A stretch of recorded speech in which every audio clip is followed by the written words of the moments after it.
All right, we are going to be adding shading and value to our hands to make them pop off the paper.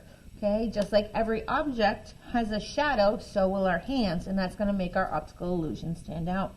So you can do it with pencil by going right next to where your hand is. You can color really dark, and then as you get away, get nice and lighter. You can already see that the hand's starting to come out. You can also do blending with your finger. That's going to make it more smudgy, like a real shadow would be.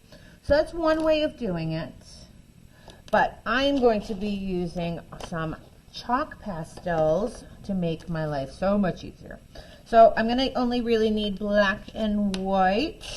Okay, so the black, I'm going to go right next to my hand, do a nice dark line. And then I'm going to smudge. Use my finger to smudge, smudge, smudge. You can even drag out the shadow a little bit, make it more defined. And now you can definitely see the bottom of my hand is starting to come through. Especially in the fingers, I would start nice and dark in the little corners, and then I am going to smudge my finger to make it stand out. Smudge, smudge, smudge, smudge, smudge, smudge. And I'm just going to continue going.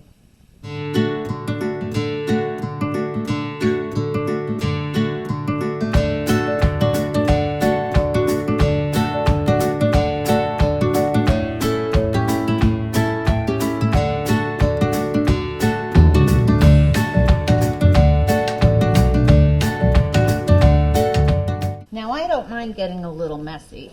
But if you are one of those that don't, feel free to grab a paper towel, and that will help smudge and keep your fingers nice and clean. Okay. Some tips: if you have any smudging on your fingers and you want it to stand out more, you can always use an eraser, and that's going to brighten up where your fingertips are, like that. And then one of my favorite last steps is when a light hits an object, it sometimes makes a highlight. So what I'm going to do is I'm going to take my white, and if there's any parts around my hand that I have a lot of lines, I can add some white in there, and it's going to give it a little bit more of a 3D illusion. All right, have fun.